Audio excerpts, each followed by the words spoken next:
Hello, everybody. So I am here today with Denise Jordan from This and That with Denise Jordan.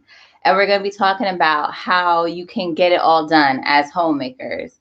So I'm going to be looking down because I do have some notes, but I just want to make sure that I stay on task. So if you will, first tell us about your channel and who you are. Well, as you said earlier, I am Denise Jordan, and I teach traditional homemaking for today's homemaker. So that is what my channel is about, is just teaching little tips and tricks and just basic traditional homemaking for young people today. And even for those mature or seasoned homemakers, there's always a few lessons that we can learn. But one of the things that I found is that the millennials, today's young homemakers have some gaps in their homemaking education. They don't have home economics in school like we had when I was in school. So many of them, they might have been, I'll say a little bit more pampered or spoiled at home than say I might have been when I was younger. But my kids, I can say the same thing. When I was a parent and they were at home, I was probably a little bit more lenient with teaching them things than or they didn't care to learn some things. So there was some gaps in their education. But the younger ones now, either they leave home earlier or for whatever reason, there's just things that they don't know. And I've always enjoyed mentoring young people. So this is the way I get to do that. Yeah. So I guess that segues into the question, why did you create your channel? You just saw the gap and you wanted to fill it? Well, yes and no. When I first started a YouTube channel, I had just discovered like makeup again as a mature woman. And I just loved it. And I thought, okay, it's time to really paint the barn. And then I felt like makeup was too limiting and I wanted to talk about other things, healthcare topics, homemaking, and all of that. But what I found resonated most with my audience was homemaking. Like I would talk about how to do laundry and how to do these basic skills that I thought everyone knew how to do, and everyone doesn't. Right. And it turned out that more and more of my younger audience didn't know how to do those things. And so I started making more videos on that topic. And I realized there's the niche. That's where I'm needed right there. Right. And I can't imagine if you never went into the homemaking aspect, because there's some videos and I thought, why do I need to watch that? I know how to wash clothes or I know how to fold the bed. And then I see something, I'm like, that makes so much sense. Like, I love the way that you fold the bed, even just simple things like that. It just looks much more presentable and elegant. Yeah. So, yeah, you never know. You think that you don't have anything to learn and you can. So funny thing about the making the bed video, my husband and I were making our bed. And you ought to see him put a pillowcase on. He is so funny when he's putting pillowcase on. And he would always be punching the pillow and doing this and doing that. And he says, you ought to make a video about that, how to put on a pillowcase. And I'm like, done. And I made one. And, you would think people know how to put a pillowcase on a pillow. And they all do. But there's an easier way to go about it. And so the last time we were making the bed and he did it the way I showed it in the video, he was just so funny showing me the different things. And he was like patting the pillow down and all of that. But yeah, just little simple things like that could just smooth things along. I always love when you talk about your husband because it's always such a funny story. And it's so funny how husbands, they watch you, because sometimes my husband will mimic me doing things as well. So it's just so funny. Yeah, I'm glad that he encouraged you too, because it is really good information. Yeah, he really enjoys my channel and he'll watch my video. Sometimes when he's watching fishing video, then my video will pop up and he'll watch it. But he doesn't particularly like being on camera. So let's go to the next question. So what was home like for you? Well, I grew up one of six. I was the oldest daughter of six children. So my brother is 2 years older than me. And then I was the oldest daughter and the next in line. And it was all girls from there. So being the oldest daughter, there were a lot of things that I had to learn to do. And I have another sister too, who was like maybe a year and a half under me. So the two of us, we learned how to manage and run a household. So by the time I was 16, I could run an entire house. I could cook meals every day. I could take care of children because well, like Blue Skies, who's one of my younger sisters. She's my baby sister, actually. She's my youngest sister. And but there's two, her and another sister, Lynn, who are like on the little tail end. And then there was one that was like in the middle by herself. And then there was my other sister that we were like right together, and my brother above us. So we pretty much ran the house once we learned how to do things. And when mom went back to work, we did everything. Right. So I could cook, I could clean, just basic meals, nothing fancy, but I cooked and cleaned and all of that. And in those days, the girls did everything: the cooking, the cleaning, the ironing, the laundry, and then the boys or the men took out the garbage and mopped the floors. And they did, snow and grass and all that kind of stuff Right. too. Uh-huh. And so your mom, you said also she was a working mom. She was home sometimes, but as I think back on it now, it seemed that she worked more than she was home. Now I'm sure that's not probably the way it was, but that's how I remember it. And so when my two younger sisters came along, she would work the night shift. So she went to work while we were asleep. And then when we came home from school, she would be getting up, or she might have gotten up early with the two little ones. And so then when we came home from, no, she came in when we left to go to school. And then she would be up during the day with the little ones. And then when we came home from school, she would try to go to bed and get some sleep before she had to go to work again. So that's why we had to do so much. Now, my dad was around, of course, but and he would cook sometimes, but for the most part, and he would look after us sometimes, but for the most part, the girls watched the little ones and that kind of thing. Mm-hmm. It sounds kind of similar to my mom. My mom is one of three. She was the only girl. Mm-hmm. She was the youngest, but my grandmother, she was a nurse. And Mm-hmm. so she worked. And so my mom, she knew how to do, to take care of the house very early as well, cook meals. That's something that we always had, big Sunday dinners. Yes. We would know how to do that very early on. So it sounds really similar. I want to take a second so we can say hello to everybody who's here and catch up on the comments before we go to the next part. Okay. Okay. So let's see who's here. So we have Lydia who's here. Thank you. Jenny Smith. Yes, she was on your live on Thursday. Oh, hi, Jenny. Yes, thank you so much for coming over. Nikki Blue Skies is here. Hello, thank you for joining. She was saying that's true. She always says she's the best sister. She's not. She's the baby sister. She's not the best sister. She's the baby. And then we have Flora Sweeney. Hello, how are you? Thank you for joining. Hey, Flora, thank you for coming by. She's right, because she got away with murder. The youngest usually does. Uh-oh, let's see this comment. I missed it. Yes, and that's what I meant to say, that her channel is going to be linked in the description along with all the other things we'll be talking about, Apron Diva and all the other things we're going to get to. They did teach me some things. Hey, Nefertari from Matriarchs Matter. Thank you for joining. Hi. Hi, pretty things. Thank you for joining. I hope everyone is having a great day. Welcome. Thank you. Easier is always better.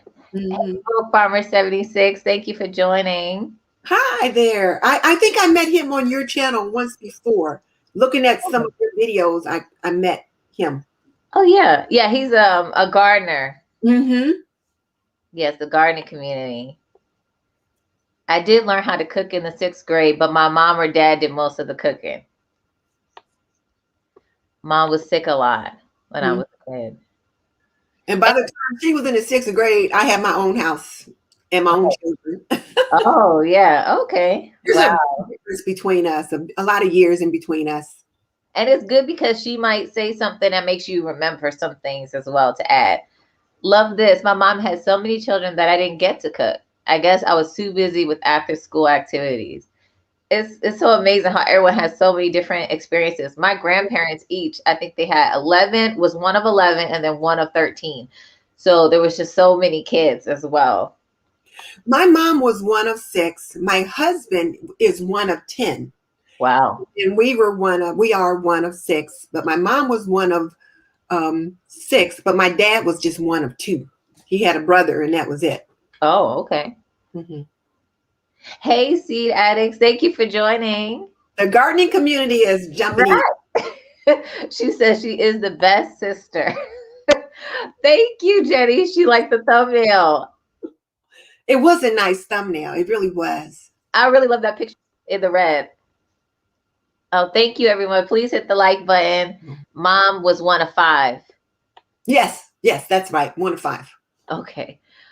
Okay, so let's go into what is the hardest thing. And everybody, feel free to answer the questions too and let us know about your experiences. But what was the hardest thing about working outside the home and still being a homemaker? I tell you what, working outside the home, the hardest thing for me is when you work outside the home, you literally have two jobs, two Right. full-time jobs. So I would go to work and then I would do my thing. And then I'd come home and exhausted from a full days of work. And then you come home and pick the kids up from the sitter or daycare. Back then they were at the sitter. Right. Come up from the sitter. And then you'd have to get dinner started and then try to get homework done and do all of that. So I found that I was always tired because there was just so much to do. It Right. was like the never ending story. Right. And sometimes, I worked as a nurse, and I worked, when I worked at the VA, we had to rotate shifts. So 2 weeks on days, 2 weeks on evenings, 2 weeks on nights, 2 weeks days, 2 weeks evenings, 2 weeks nights. And you were off every third weekend. So it was just difficult to try to manage everything, manage the kids, get to their after school activities, because of course they had them and all of that. And my husband taught school, but he also coached, which meant that he spent a lot of time either on the road with the team coaching and playing ball and coaching or scouting. And so the good thing, though, is that when he wasn't coaching, like when his season wasn't in, he was home by like 3:30. You get out of school at Oh, 3 o'clock. So right. he's home by 3:30, 4 o'clock at the latest, because he taught middle school, which started at 7:45 and it's over at 2:30. Then you have your after school activities and kids are done by 3:30. So that was good. And we always within 5 minutes until his very last job of wherever he worked. Like 5 minutes he could be at work. So he would always take the kids to daycare or, to the sitter. So that was helpful. Right. Probably one of the other things too was and this will show you how long ago it was. I'm showing my age here. When I used to work at the VA, we only had one car. And so back in those days, it was typical to have one car in the family. Well, we only had one car, so I caught the bus to work, which meant he had to take the kids and take them to the daycare or whatever, and then he would pick them up, and I caught the bus, that kind of thing. And that was hard too, because you had to be up and out of the house by a certain time to be on the bus. But that bus ride was so peaceful. It was so peaceful because once I'm on the bus, it was like, and for 15, 20 minutes, I could just relax. Right. Sounds like when my kids are napping. Yes. So, what were the hardest things about being a stay-at-home mom? So, when I was a stay-at-home mom, and there were certainly periods of time when I fulfilled that role, I think the hardest thing, two hardest things. One is that you think when you're going to be a stay-at-home mom that everything's going to be perfect. Every day it's going to be sunshines and rainbows and picnics in the park every day. Mm-hmm. And it's not. Right. Number one, it's not. And then number two is the lack of adult conversation. That's a challenge. So I had a neighbor across the street that she was a stay-at-home mom, and sometimes she did daycare. So I'd have her to talk to her. We could call and chat on the phone. And then when I lived in Indy, the neighbor across the hall, she was a stay-at-home mom, so we could chat, but there weren't a lot of them when I was a young mom. So you're pretty much alone or isolated. Right. And so there wasn't a lot of support too for being a stay-at-home mom. Now in the career that I had as a nurse, many of us worked part-time. So, instead of a 40-hour work week, maybe some people worked 15 hours a week or 20 hours a week. Well, it wouldn't be 15 because you'd have to work a full shift. So maybe work 3 days a week or 2 days a week, and then you were home the rest of the time. That was the best of both worlds, being able to like work part-time because you could get out of the house, have some adult conversation, make some money to help the household out, but still be at home long enough to manage things with your kids. But probably for me too, one of the things was I wasn't the most organized person, and I'm probably not now. My husband will tell you I'm like a squirrel sometimes. There are so many, I have so many interests. I want to do this and I want to do this and I want to do that and I want to do that. I have this hobby, I have that hobby. And then, of course, the kids all have hobbies. So I wasn't the most organized person. And that's something that I wish I had learned a little bit sooner was to be better organized. Yeah. So for me, I would say the hardest part, and it's something people don't usually talk about, but sometimes I guess your personalities can make it easier or harder for you if you stay at home. Because I'm a person, I'm more introverted. I like time by myself sometimes. I like to have my own quiet times just to get away. Mhm. Sometimes I don't want to be social. I'm always wanting to be social. And so with the kids, sometimes I want my own time and they're not ready for it yet. They don't want to take their nap yet. And Yeah. so it can be really hard if you value your own time to yourself and quiet time sometimes. Or sometimes I get up early and they wake up early too, and I don't get my time by myself. So that's one thing that's really hard is having some time for yourself. And if you're more of an introverted personality, it's harder being around people 24/7. Yeah, yeah, it is. That's true. That is very true. I find that very true now. Because like right now, my husband is retired, I'm retired, so we're home together most of the time. Mhm. And he's not working anymore. He had a part-time job, but he's not even doing that anymore since COVID. And so we're pretty much together 24/7, which is how it started out when we started dating. But still, you had other outside interests, and you could get out of the house and go more. Well, over this last year, when we couldn't get out of the house and go anywhere. So when he has somewhere that he has to go, it's like, I think to myself. It's like, and I just enjoy that. It's just one little pocket of calm, but it's like, Right, and he's not real noisy, but it's just like, right, I'm by myself. And it's nice. right. So let's see what other people have to say about what we've been talking so far. Let's see.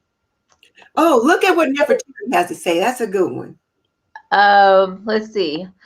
I just don't want to miss anybody, so I want to start from the top if you don't mind. I was worn out, plus I didn't want to go to work, come home. With my ex-husband was a preacher, didn't have dinner ready.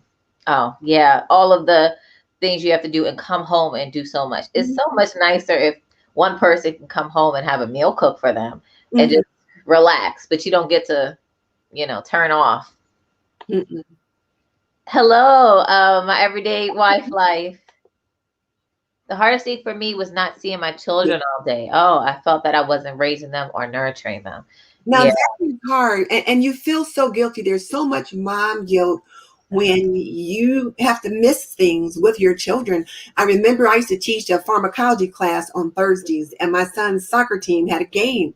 They had matches on Tuesdays and Thursdays, so I missed every Thursday match. So I would start out my Thursday class with, okay, everybody, let's pray for the Southside soccer team that they do well today. And I'm sure they got sick of hearing about my child's soccer team, but my mind was there and I felt guilty about not being there.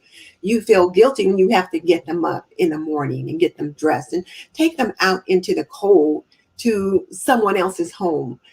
But sometimes that's just the way life is. You feel like you're missing so much. So Nefertari, I hear you. Been there, done that. right. I feel like if both people work, then whoever gets home should prepare dinner. Yeah. Mhm. It's to certainly be a shared responsibility that the two of you can certainly talk about and address. I'm always tired working my full-time job too. Yeah. Mhm. Let's see. I'm one of seven. The boys weren't allowed in the kitchen to cook. Oh, wow. One of seven. Oh, that's awesome. I didn't know that. But that the boys were allowed in the kitchen to cook, that's one of the things that I hear from some of my young homemakers. I get lots of email or comments from young men on my laundry videos.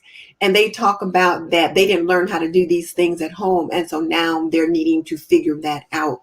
And Right. like I said, when we were home, like my brother, he could cook and he did learn how to cook, but he didn't have to cook. He just had to take out the garbage and mop the floors, but he did learn to cook. So he was helpful in that regard. But so many young men didn't. And so now they're finding themselves that they have to learn how to do that. And today's young women expect more from the young men too. They expect it to be more of a shared partnership. Yeah. And what you just said, that it kind of reminded me, because I do stay at home with my children. I have a boy and a girl. I sometimes I feel like I let them both learn when I'm cooking, to have them there. But I do kind of want to lean more towards my daughter really learning and taking up everything. So it's like you have to kind of find that balance, because also he'll be around me all the time, but I want him to learn from his father a lot of things. And so that's one thing that I have to keep in mind too. I don't want him to be unprepared for the world, if he doesn't get married right away and have some his wife take over, that he's not unequipped. But at the same time, I want to make sure that I'm guiding my daughter too. So that's one thing I'm finding out, or trying to figure out too. I saw an article in Essence magazine, it must a good 20 years ago, and the article was entitled, "Do We Raise Our Daughters and Spoil Our Sons?" Mm-hmm. And I thought about that because I thought, hmm. And it made me stop and think that there were, as you said, there are things that we will teach our daughters or encourage our daughters to do, and we don't do some of the same things with our sons. Right. My oldest son, who is one of my twins, when they went away to college, him and his twin sister went away together. And he was so used to us doing things and leading things or her managing things that he decided to come home on the bus by himself one time and got home with no clothes and couldn't figure out where his suitcase was. And he hadn't put the suitcase on the bus. It was sitting on the ground outside at the bus station, luckily enough for him. But I thought, we have spoiled him to a certain degree that there were some basic things that we just hadn't managed to teach him. So he has since learned those lessons, but I'm just Right. saying at the time it was like, Right. So you just have saying hi to Michelle. Lydia says she's the baby. Lydia and Mickey will have something in common. Right. I'm the weird middle child. Sometimes, from what I've seen, because I'm not a mom, but a stay-at-home mom works just as hard as those who work outside the home. Oh, Yeah. So it's a lot, because the kids become that full-time job, and then you have the house. mm-hmm. I've never had any issues staying home, except extended family members felt I could run errands for them and their family. So sometimes people think you're not doing anything all day. I want to add on to you. Exactly. Or can you babysit for me today? Because I got to do this or I got to do that. So yeah, because you're home, they figure you can do this or that. But yeah, you're working just as hard. Right. A lot of women look down on me for being a stay-at-home mom. I never understood why. Yeah, that's something I hear often too. And that is a battle that we women continue to face. And sometimes we as women are our own worst enemy. But I think when we went, excuse me, when we went through that transition in the middle, the late 60s, when women decided they wanted a career and moved out of the home to having a career, there became this, it seemed to be an adversarial role or discussion about whether or not, to be at home was good or to be out of the home was good. And to be a feminist was to work outside the home and go for a career. And I myself, who believe in being a traditional homemaker, if that's your choice, I am very much a feminist. And my definition of that, because Mickey Blue Skies got after me one time about that, but she didn't agree with me about my definition. But I grew up in the era where women didn't get paid the same amount of money for the same work that they did. Even in nursing, we as nurses, which is predominantly a female field would see the men come into nursing and go straight up the hierarchy ladder and get positions of authority when, there are women in there who could have done the same role, or women who get paid less than a man, but we're doing the same job. So all of those things play into my perspective and my philosophy Right. on where I am. Mm-hmm. So based upon my background, my experience, and professionally, as well as from the home perspective, I certainly believe in certain things. So I don't agree that being a stay-at-home mom is negative. It shouldn't be. If that's what you choose to do, it's wonderful, because it certainly is hard work. But then you have that whole other population of people that don't agree with you. Mm-hmm. But there's starting to be kind of a little bit of a turnaround, just a little bit, as more and more, as some of the young millennials are starting to think more about being a stay-at-home mom or a housewife. I have an article on that. It's going to be one of my next articles on homemaking. Oh, okay. Yeah, no, I enjoyed those articles too. Oh, good. I'm an introvert too. I'm the only one in my family of extreme extroverts. So yeah, you could understand how it'd be hard. Socialization by the feminist movement has played a very deceptive trick on women. And there's lots of people that have that philosophy. If you listen to some of the homemaking channels, some of them will talk about that from that perspective. But, again, growing up through it and not just looking at it in hindsight, I have a different perspective. Well, yeah. Well, as you said, you have feminism. You think of it. What's your definition of feminism, or what's the part?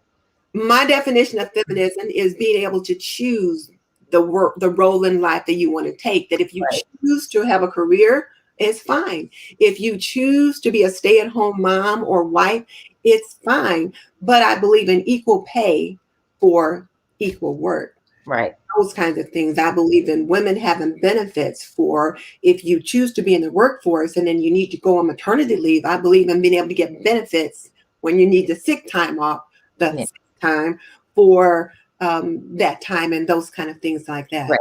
Yeah. I'm sure nobody can disagree with what you said and what you believe. Mm-hmm. Yeah, that's horrible. You work just as hard. Right. Yes. Very true. I was lost when I first moved out. Yeah. Because as you say, it is more of a spoiling, as you said, you and your sisters had much more duties than the men did. And a lot of times the men will live by themselves at first. So they need to know how to do those things too. Mm-hmm. Mm-hmm. It's really a disservice to the kids who don't learn how to cook because they're not prepared to live in the world apart from their family. Yeah. Because you won't always have somebody there to Mm-hmm. do those things for you. Yes, teach your boys to cook. I kind of feel I feel it's kind of a neglect not to teach young men how to cook a chicken. Very specific. I almost passed on that last part. Yes, teach them how to cook a chicken. But no, I know what you mean. I can't tell you how many. I'm still laughing about that. Sorry, I can't tell you how many times people ask, "What do you do all day?" Yeah, that's people have said that to me, but I just ignore it. And one thing I found is a lot more people are learning that it's much harder when during the pandemic, many people had to work from home or stay at home with the children because schools were closed. So a lot more people are opening their eyes and Mm-hmm. coming to the realization. And try giving them a list. Try giving them a list of all the things you do all day. They might be, Right. oh, Yeah, that's really good to answer that question. And yeah, surprise them. When we hit them with the list, yeah, housekeeper, shelter, nurse, dry cleaner. Yeah. And I think you did a live stream. I think you were talking about all the different duties that the women do and how much they would be getting paid if they did this service, just this service, just this service. And it really puts it into perspective how valuable a homemaker's role is. If you did nothing but took care of the kids all day, that's a lot. Some of my nieces and nephews are little tornadoes, and I would get tired just from looking at them. It's true because sometimes they're just like us. They're little, little people, as I say. They have good days, they have bad days, and you're just dealing with them. Mm-hmm. I'm trying to teach my grandson how to cook, do laundry, and take out the trash and all those other things. I want him to be more prepared than I was. He is now 10. Mm-hmm. Yeah, and I think that that's so good to have everybody's contribution. I want my mom to teach my daughter the cooking and stuff. And I didn't even mention it when I was growing up. My mom, she worked in the city. We grew up in Queens, but she would go to Manhattan to work. We lived around the corner from my grandparents. My father died when I was young. So we would actually go there after school, stay there, and we would eat dinner with them. My mom would come home. So she had that help. Even though my father was deceased, she had that help. But I had no interest in learning how to cook. That probably is really surprising. And my mom didn't force me. And sometimes I wish she would have. And she was worried about me when I went to college, what I would do. But I just learned everything. Mm-hmm. And YouTube helped with some things too. Mm-hmm. And so, yeah, but it's definitely, I wish I would have learned from my grandma or my mom and everything. So it's good if you can step in. Mm-hmm. Um, Older homemakers to help the grandchildren. Well, my good daughter made a lot of phone calls once she was in college. Mom, how do you make this? Mom, how do you cook that? Mom. I'm like, she was not interested when she was home. Right. She was not out on her own. And then particularly when there was a guy that caught her eye that she was really interested, in a long-term relationship with. How do you cook this? Or how do you cook that? So yeah. Yeah, I remember my mom emailing me her recipes and everything, and my food never tasted the same. I always thought she left out an ingredient. But Love. my brother was a baby, and yeah, all he had to do was take out the garbage. Yeah, that's great. When I'm nursing, my productivity goes all the way down as long as my husband understands, oh well. Yeah, and like you said, not having that guilt. You Yeah. can't do it all. We're not superwoman. So I try to do just little things during the day. I feel like it's a victory, and that makes me keep going. Let's see. Yeah. Um, my, We had that one. you said, what'd you say? We had that one. Oh, I read this one already. Okay. Let's see. Oh, yes. Your apron line's coming soon. I think you can be pro woman, but not be a feminist. Okay. I just don't want to harp on the feminists because I don't want to go. Feminism is now observed in waves. The further away we have moved from the original movement, the more constricting it is becoming on a woman's choice to stay home. Okay. As long, yeah, as long as you and your husband agree on it. um, Being, I agree with that definition. Oh, so we're going. This is when you were talking. We're catching up to those comments. Yeah. Okay. Let's try. I'm gonna try to move a little bit faster. I agree with what Denise is saying. Oh, oh no, then there's no problem. Oh yeah, no. So right about the pandemic shedding light on homemaking. Yeah. So Michelle says I worked for 16 years of our marriage, and when I quit work, a coworker asked me, "So is your husband going to put you on a budget now?" Yeah. Hmm. So people have all different types of ideas about, being a stay-at-home mom or wife until they actually do it for themselves. Mm-hmm, It's mm-hmm. different. Let's see. We had a big family. Everyone had a chore. I think that's the good way to do it too, to divide chores. If you want to say anything about the comments, I hope I'm not going too fast.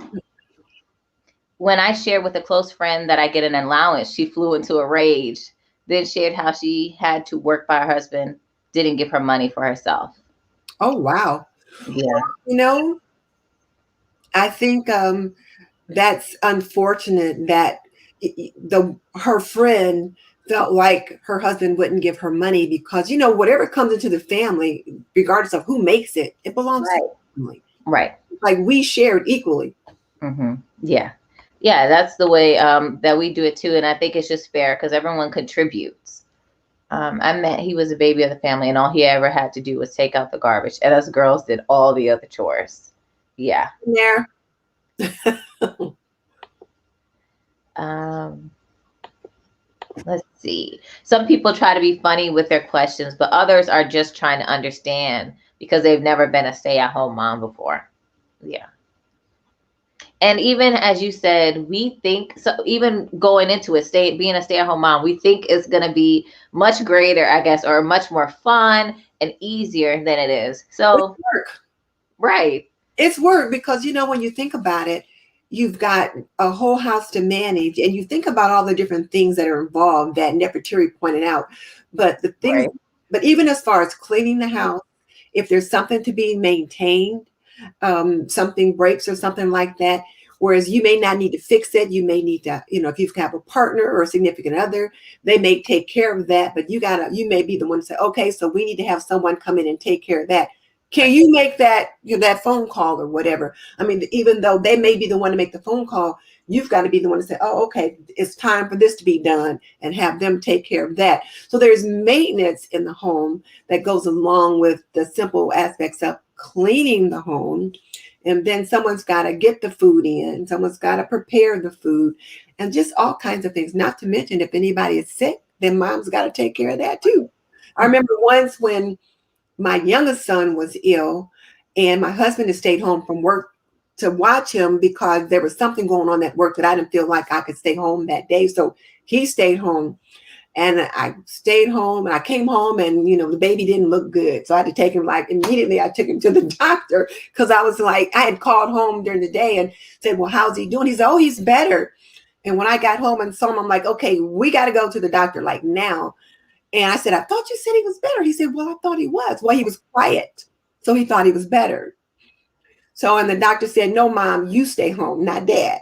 So there's things that you as mom see, know, and do. You're the nurse. Sometimes right, you even have to, act somewhat as a doctor when you're home with that child that your partner doesn't know because they're not there as much as you are. So there's things that they miss. So there's things that you have to do. So right. And that's one thing that staying at home does. You're more aware of your children. Every little quirk and everything you are really aware of because you're around them all the time. So, you know what's normal and what's not. right. Hello, host. Oh, hey, Nikki from Everyday Life of OCD is Chick. I was working out in the yard and came inside to take a quick break. I went to work after my first child, then became a stay-at-home mom with when my second was born. Mhm. Oh, okay. Yeah. Especially when that second one comes, it's like, okay, I need to be home more just because there's just so much more to do.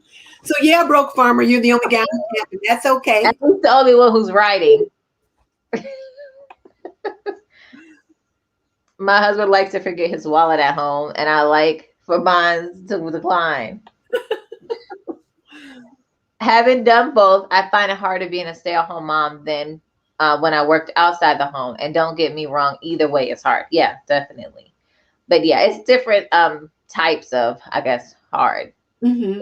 And sometimes I feel like, you know what, maybe I do want to take a job. It gets really frustrating sometimes. And I feel like, when you're a stay-at-home mom, you can have very ungrateful people that you're taking care of all the time. So at least if I go to a job, they give me a promotion or something. I feel good. You can work with ungrateful people too. But the thing about being a working mom is that you get more support.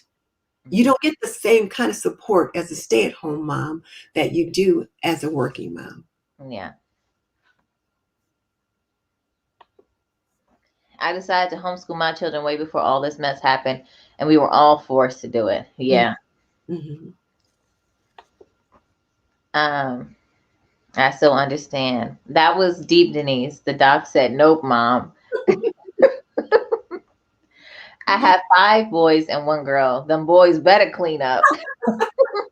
I like that. Wow, 5 boys. Wow.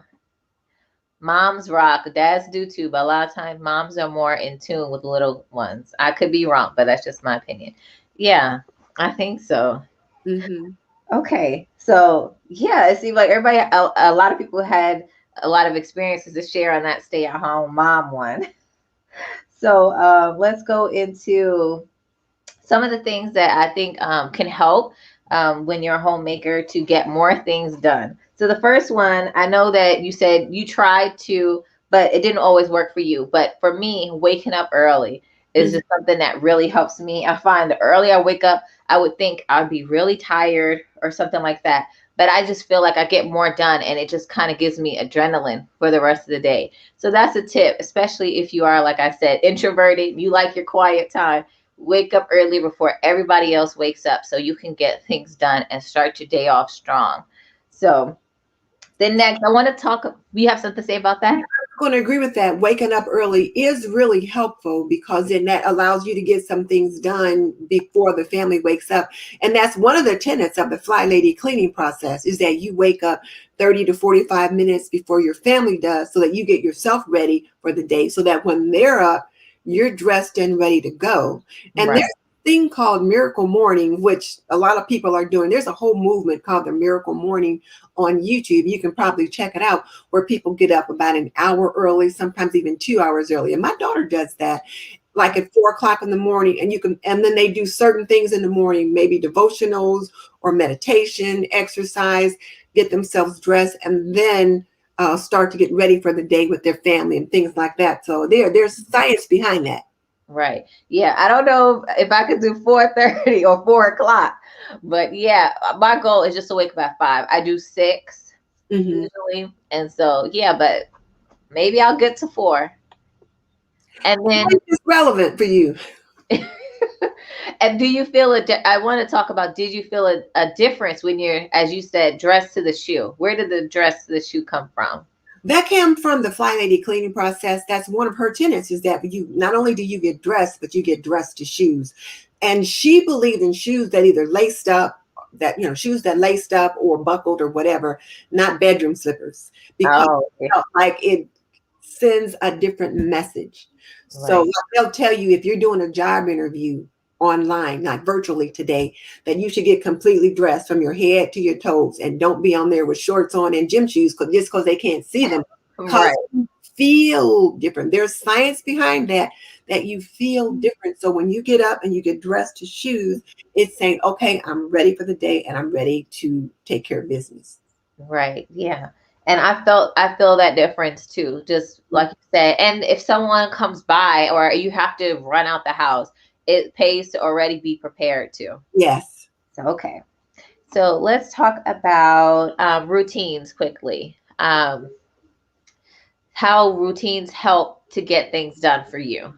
Well, routines help you get things done because you don't have to think about them. It's like it's just automatic. It's just automatic.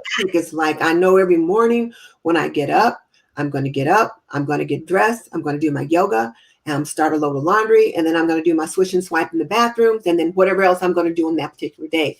So I have routines for morning, routines for after dinner, routines for before bed. I don't always follow the before bed routine, but I'm trying to get there. But like my daily swish and swipe, my weekly routines, the weekly routines have really helped because you said, okay, so on Monday is my weekly home blessing, and there are like 6 or 7 things that I do on Monday for the house. Sometimes I don't have the energy to get it all done, so I might move some of them to Tuesday, which is my free day.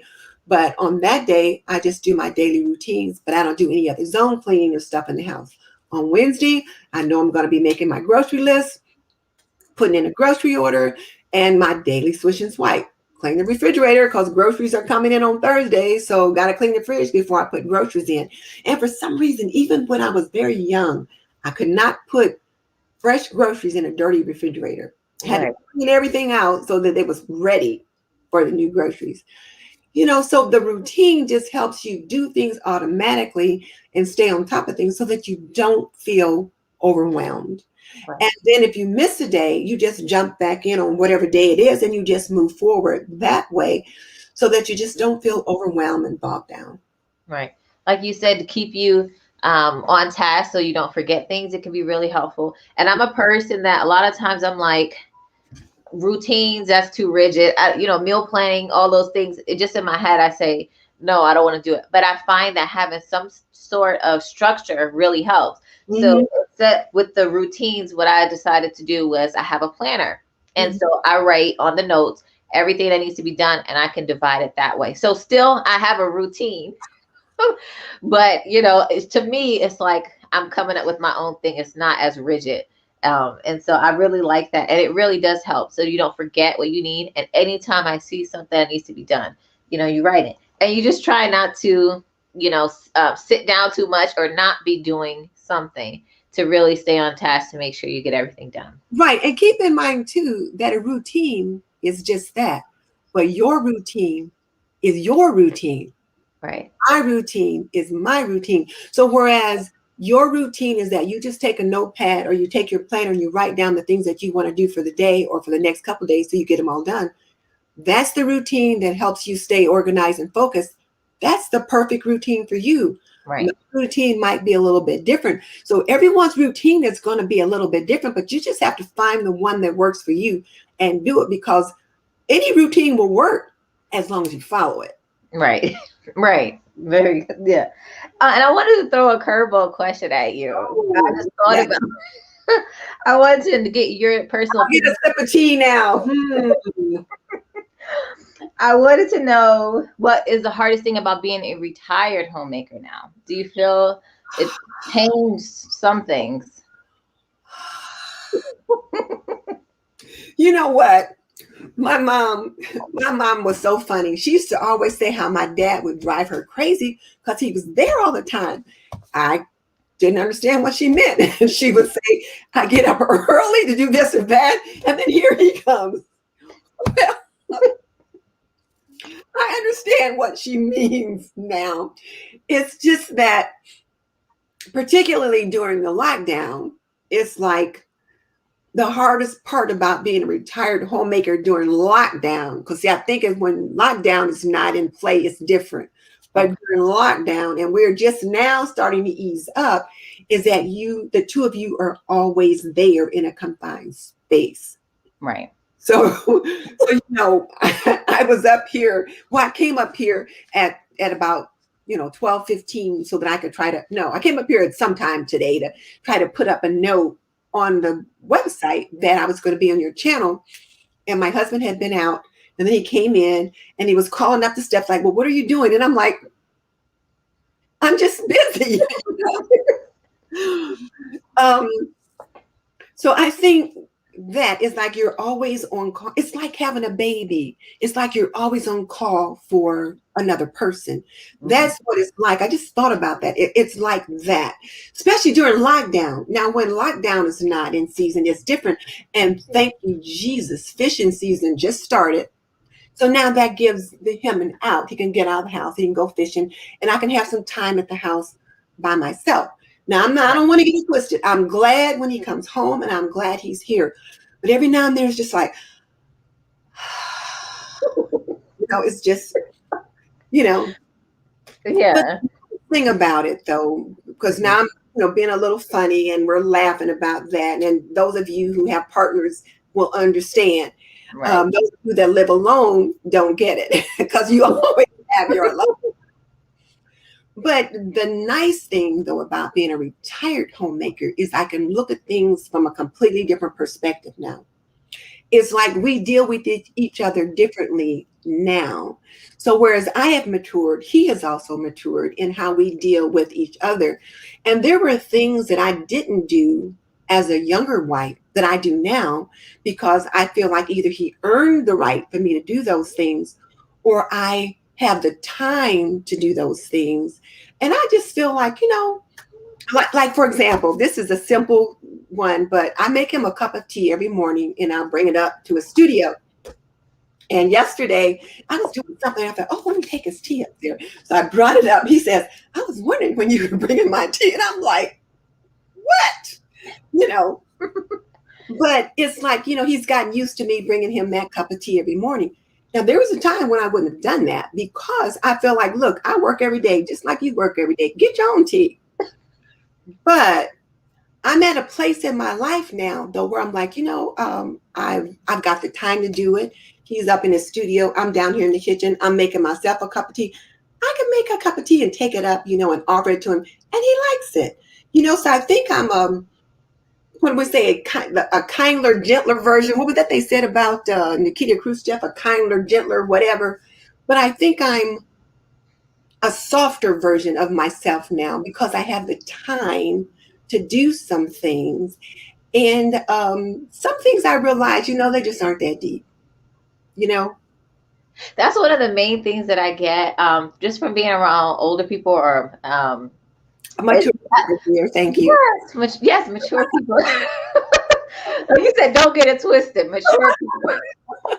But even like with my grandparents, I see that they little things, don't phase them, and I'm starting to because they just seem so much calmer and everything, and Yeah. it's because you just know things don't matter. Because even my husband, he had told me he didn't like the way I folded. And so in my head, like you had said, I felt like, okay, well then fold your own clothes. But then I thought about it and I said, well, you know what? Do I want him to dislike the way I fold his clothes every single time it's folded for the rest of his life? That's not right either. And so, I learned to let little things go. And I said, well, how do you like it folded? And so I can take a little extra time to just fold them that way too. So Yeah. when you said that, it reminded me of that. It's always, I love hearing about husband and wife interactions, so I could learn, to let go of some of the. Well, speaking of that, I had someone say something similar to that to me. I was doing one of my cleanings, and I was doing a makeover in the drawers in our bedroom, and I was complaining about the way he tears through his drawers, tearing everything out when I fold everything up neatly and put them in there. And I said, and I came up with a new system that I thought would work. And I had said, so if you guys have any better ideas, let me know. And one lady said, well, why don't you ask him how he wants them folded? I'm like, never thought of that. And I'm like, oh, just ask him. So I asked him. He said, I don't care. Because as far as he's concerned, if he can just grab a pair out, then I'm like, he said, if you just stuff them in there, I wouldn't care. So I realized, so some things we care about and they don't. And so we make a big deal out of them when it's not. Now, some things matter, like sometimes I would get bent out of shape about the way him and Justin would load the dishwasher, because I say, you got to load it so that stuff is facing the water source, that kind of thing. There's a reason for it. Right. But I finally even got over that. I'm like, okay, they'll get clean one way or the other. If I have to rewash them, it's easier not to complain about the way they load the dishwasher than take out those 2 or 3 pieces and wash them over by hand or stick them back in again or whatever. Because some things you just realize is not worth a battle. Right. Like, I remember you had said too, and I said, I think you said you take his jacket off the chair in the mornings and you put it up and you put it up. My husband does things like that. And I would always fold the clothes and I have it there for him to put it away. And I said, you know what? I'm tired of him never moving the clothes and just coming and want to take off the pile. So I start putting his clothes away, and he didn't like where I was putting it. But I said, well, I can leave it out and you can put it up. If it's not up, I'm putting it away. So, you learn little things like that, like you said. Yeah. So and things you can teach them. So, you know what? I really need you to help me by this. And maybe you and him need to have a conversation about, how you want things to look in the bedroom. If you want things to be neat and nice, honey, I really need you to put this away in the closet. Now, if there's one thing, just hang it up and just keep it moving. Right. Yeah. So Nikki says, well, I love being at home. I did miss that paycheck. I decided to open up a home-based childcare business. Oh, well, that was a really good idea. Yeah. I'm definitely more of a morning person. Yeah. I am too. I'm a morning person. I can wake up at 5, 6 o'clock in the morning. Now I don't, but I can. And I'm perky and ready to go. But come 8 o'clock at night, I'm just like, because I've been up all day. Right. Yeah. I always feel like I feel myself winding down. Like if I was a battery, you would see me at like 10% or whatever when it starts getting later. Let's see. I also think it's important to let the family observe my need for downtime too. Yeah. Yes. I think that's important too. And I know that's one thing that I find that many young moms struggle with. And I've offered that advice, which is typically not heeded because, of course, it was unsolicited many times. But when my kids were little, depending on how old they were, 8 o'clock was bedtime. When they got to be a little older, like in junior high school, okay, 9 o'clock, 9:30, y'all need to be in bed. 10 o'clock at the latest. Right. But for the most part, I didn't want to see children after 9 o'clock because that's the only time. And you might have between 9 and 11, those 2 hours before it's time for you to go to bed yourself to get ready for the next day. So they need the routine of going to bed at a decent hour, but you also need a little bit of quiet time, a little bit of space for yourself. And sometimes once the family goes to bed is the only time that you get that. I remember one of my sister-in-laws, her husband worked a second shift job, but he came in like between 10 and like 11:30, depending upon, what night he was on for working. And so once she got the kids to bed, she would stay up. She would wait up for him to come home. And sometimes she said sometimes she'd have a cup of coffee, maybe a slice of pie with him when he came in. Well, that was the time that they had alone, that she could spend some time with him without the kids, running around and whatever. Because, of course, they're excited to see dad, too. But you've got to be able to carve out some time for yourself and for the two of you. So Right. that's one of the things that I always try to remind young homemakers today is that, and this isn't on our topic, but I'm going to say it anyway. When it's time to get ready for bed, the two of you should go to bed together. You're not roommates. It's not a college dorm and you're not roommates.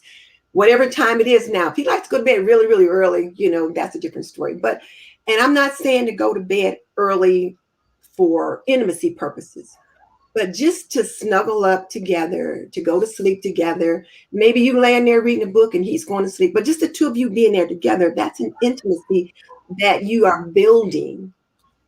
It has nothing to do with, Right. procreation or anything like that. It's just being together. Otherwise, you could sit downstairs and watch TV till 1 o'clock in the morning and he's upstairs in the bed asleep, or vice versa. Well, then you're roommates. Right. Right. And I think that is really important. Which you almost passed this comment, but no, I think that's really important too, and that's what we have to do too for our own sanity and for our closeness to stay where it needs to be. I've been disabled now for 7 years, and heaven knows I miss my paycheck. I'm Mhm. thankful for disability, but I could use a little more. Mhm. Yeah. Yeah, Yeah. and I know how disability. Oh, did you say something? I say I agree. I miss that full-time paycheck. Oh, yeah, and I know how disability checks are because my husband has like partial disability, and this it's not what it needs to be to really help. Mm-hmm. What's best for each of our families is what's most important. But I totally feel you. I like the tip. I think you're so right. Don't get me started on structure and planning. Oh, now Denise, we're getting close to the hour. Are you able to take another question or? Okay. Routines are great. I need to get much better at creating them for extreme down periods. That way things can get accomplished all the time. Mm-hmm. And Uh, the thing about routines is that when something happens to interrupt your routine right then, you just jump back in where you left off. Don't try to go back up and catch up on days. You just jump back in where you left off because whatever you missed is coming around again on the next cycle of your routine. So they just really do help. right. What works for you? Nikki says, yes, definitely. My grandma used to wake up every day at 4 a.m. while we were sleeping. As a child, I thought she never took baths. So she started her day with a bath routinely. I get it. I love it. Yeah, that is so funny. Routines prevent things from piling up, which then becomes overwhelming. Routines are a game changer. Yeah. So don't shy away from doing it just because it just seems like it's going to be complicated. That's what I found. Everyone needs their time away. Yeah. Mhm. I send my husband to the store when I need a breath. We've been ordering groceries in the whole 9 yards. So now I can go to the store. Or do yard work or build things for me. Denise, I can relate. Hubby and I were getting on each other's nerves the first months of last year when he was working from home. Yeah. I never had him home so much. Yeah, that's something a lot of us were realizing. I have to admit that having yet another lockdown here in Ontario, I do miss my time in the home alone since everyone is home. Yeah. So Ontario's on another lockdown. Oh my goodness. Yeah. Now I enjoy his company throughout the day and can't wait for him to retire. Well, and that is so funny. I mean, I hear her say that because, like, on the days that he goes fishing, and he may leave about 8 o'clock, and then he's out all day, and then he comes home. I'm like, well, you stayed out an awful long time. He's like, well, I didn't. It's only, but then I realized I missed him because I'm used to him being here. I missed him not being here to talk to or whatever. So it's like six of one and half dozen of another. Right. My husband doesn't like how I fold either. Sometimes you need to just go and sit in your car in a church parking lot to have some alone time, or at a library or Starbucks. Hey fam, hey Grown with Hudson, just stopping by to show love before I head to Lowe's. Okay, get some good stuff for the garden. It's too cold here yet.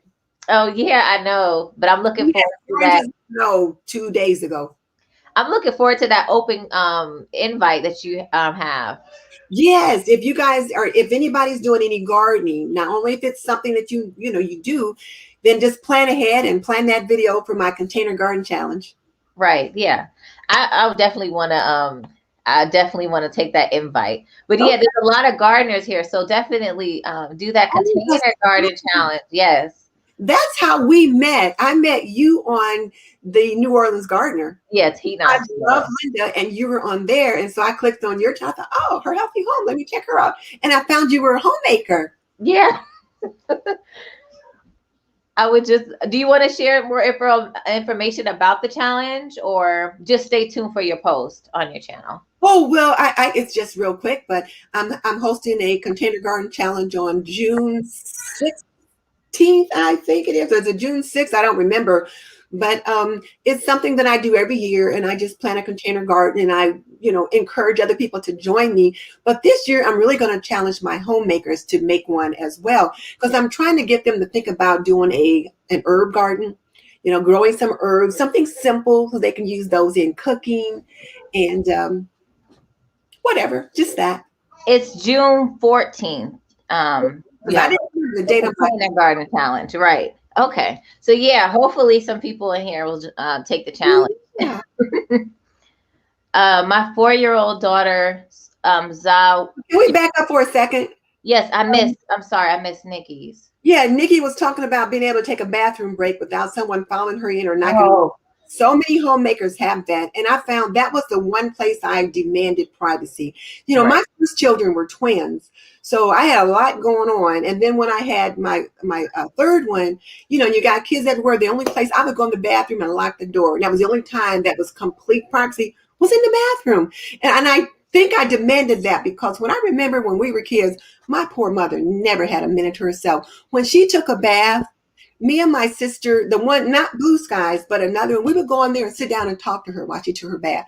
And I later, when I thought about it, I thought, she never got a minute to herself. She could never take a bath in private because we wanted to talk to her while she was in the tub. So Yeah.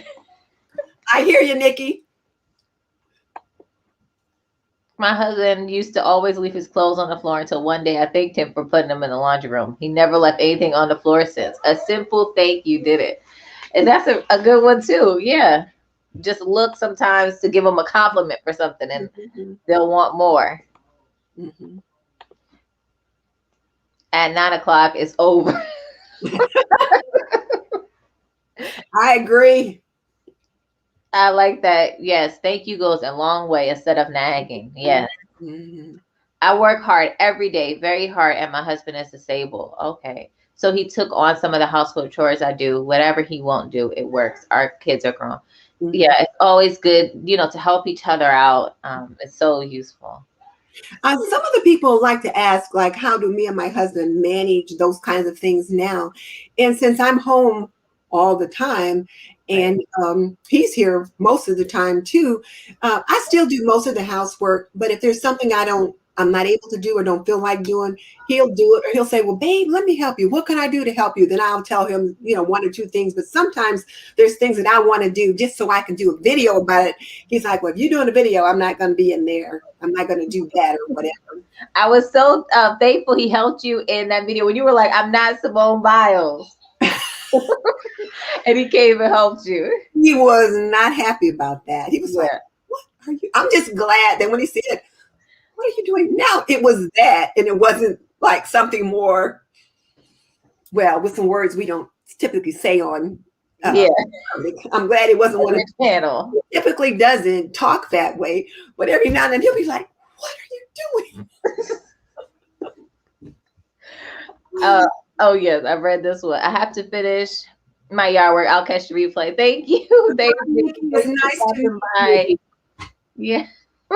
I always dreaded collecting laundry from each room, and now the only laundry basket lives in the laundry room. So much easier now. Yep. And I used to do that. I used to go and collect laundry from every room. And I was talking to one of my girlfriends then, and she said something about her son was mad because she didn't wash something. And she said, well, it wasn't in the laundry basket. She said, if it's not in the laundry basket, it doesn't get washed. And I was like, oh, you can do that? And I was like, really? Okay. Got to be in the laundry hamper. It's like I stopped going from room to room, put it in the laundry hamper. And then one day my daughter was upset because it was Easter and she was mad about the dress she had to wear to church on Easter because the one she wanted to wear was dirty. And I'm like, hey, what in the laundry basket? Plus, she was about 14, so she was certainly old enough to wash things herself if need be. Right. Yeah. That's so true, Denise. My husband told me bedtime was our most precious time. I thought he was being facetious until I started paying attention. Because that's the time you can just sit there, you can just snuggle, you can talk about whatever transpired for the day, whatever it is you're planning to do. You can talk about things you would like to have happen, and then just go to sleep. Sometimes, or you might sit there and read and whatever, but it's just some alone time. Right. Yeah. Hey, Evelyn Mitchell. Thank you for joining. Oh, hey, Kiki. Hi. I mean, gardening people. You'll have to talk about your container garden challenge again during the end. Okay. And you know what? There's not a link or anything I can do. But yeah, just her link is in the description, and she's going to be hosting a container garden challenge. So you said in a couple of days or so you'll post about that. Something on the Facebook group, on the community tab. Right. Me and Lacey's place at Lacey's Space. She lives in Michigan, and they don't start really getting anything out in the ground until almost July in Michigan. But we host it every year, and I have to post it in June because otherwise we miss a lot of people who are able to start gardening sooner than we are. But it's just a simple container garden. You can either have one pot where you're planting some herbs or whatever in it. You can have something really fancy. I found a really cute arrangement one year where you put a pot inside a pot. So I did that for a few years. Lacey always is very creative with some of the things she comes up with. And then some people just put 2 or 3 containers together and you still got a container garden that way. So it's fun. Yeah. So I'll have to put something, but that was June 14th, right? Okay. June 14th. It's an open invite. So everybody in here can be a part of it. Right. If you're going to plant a garden or plant some herbs or something in a container, join us. I'm the one who throws the clothes on the floor, but hey, I'm the one who has to clean them up, not him. HomeSense with now. I hope I didn't miss a comment. Thanks for joining. Sorry I can't watch you work. I get back to work. This is great. I love hearing everyone's perspective, especially when you talk about snatching alone time with your spouse. I think I participated in the container garden challenge last summer. Oh, I think she might have. I'm familiar with HomeSense with Nell. Looking forward to this challenge. Yes. I would go in the bathroom when she was taking a bath too. Yeah. As a kid, you don't know if the parents don't make you aware. Yeah. I saw that video. I'm not sure which video that was, unless it was Nell's video, the container garden. Okay. Oh, so oh, but that was last year. So I don't know if you had a channel then, but I guess you were watching. Oh, Darcy's here. Hey, Darcy. Good to have you. I knew I had to stop the bathroom madness when two of my daughters were play fighting. The other was playing her viola in the bathroom while I was showering. Lock the door. Oh, Princess Lillian's Garden. Hey, thank you for joining. Yes, Let's welcome. see. All these gardening people. I love. Yeah. I subscribed to Denise. Thank you. Oh, thank you. Oh, and thank you so much. And see you later. I saw that video and was relieved when your husband came in to help you. Uh, trying to make sure I don't miss anything. My husband falls asleep in 5 minutes, so I'm talking and he's snoring. I won't address that. I wish I could garden. It's something I would really enjoy. Um, a lot of people that are like disabled, like Tina from Pit Stop Kitchen and Garden. I didn't see her, but you can have the planters that are more elevated, so Mm-hmm. you just kind of use your hands. Mm-hmm. I like the herb garden idea. Yeah, put things in pots and containers to make it simple and easy, because when you have to put something in the ground, sometimes it's hard to get down there. But like you said, something elevated, put them in a pot or a container on your deck, on your porch, your patio. It doesn't have to Mhm, be hard. mhm. And sometimes, people have little tables where they plant seeds and things like that, so you can actually elevate them that way too. Mm-hmm. And the plant stands that might help get around a little bit. I'm growing in containers. This is growing in containers is a lot of fun. Oops, Mm-hmm. took the comment off. Okay, so I think we're caught up. Mm-hmm. So the next thing, how to get food on the table every night. One of the things that I think that is helpful to get food on the table quickly every night, number one, you need to have a good pantry, fridge, and freezer collection of foods that you can cook relatively quickly. So you should probably always have ground beef or hamburger in the fridge or in the freezer, smoked sausage if you eat pork, but then there's beef sausage, um, chicken, and I'd say chicken that's cut up already when you buy it at the store, just because number one, so many of today's young homemakers don't know how to cut up a chicken, but two, it's already done for you, so it's helpful. It's a little bit more expensive, but it's Right. easier to get done. And then have things like carrots, potatoes, celery, onions, flour, things that you can make a meal with. And then cans of vegetables, corn, that kind of stuff. So that if you need to put something together quickly, you can. If you need to make spaghetti or something real quick, get that ground beef out of the freezer, put it in the microwave to thaw it out, and you can cook it pretty quickly, make some spaghetti. You got your sauces, your pasta sauces and stuff like that. So those are the big things. And learn how to cook sweet potatoes, um, white potatoes, those root vegetables that you can bake, put in the microwave, those kinds of things. And they're quick and they're easy. And just think, okay, meat, potato, vegetables, that kind of thing for a quick meal, number one. Number two, sometimes it's fun to have breakfast for supper or breakfast for dinner. So kids, tonight we're going to have breakfast for supper, and you do pancakes and sausage or pancakes and bacon or whatever, something quick and easy. Not every night, but every now and then that might be something you do. The other thing you might want to consider having is in today's market is have an Instant Pot. Instant Pots are invaluable. Now they are pricey, but if you can save up for one, or if your folks say, what kind can I get for you as a gift? Get an Instant Pot or something similar. My daughter, who is Miss Executive, she said an Instant Pot was a game changer. Well, she didn't get an Instant Pot. She said she got an extra large something, and she said it was better than an Instant Pot. Because I was talking about my Instant Pot. She said hers was better. But what those kind of tools allow you to do is you can quickly come home and make a meal. So the other day, I didn't take anything out of the freezer early enough.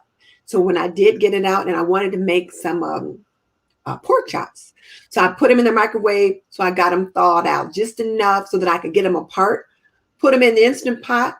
And while they were cooking in the Instant Pot, and it took them about an hour all things being done, come up to pressure, come down to pressure, and whatever.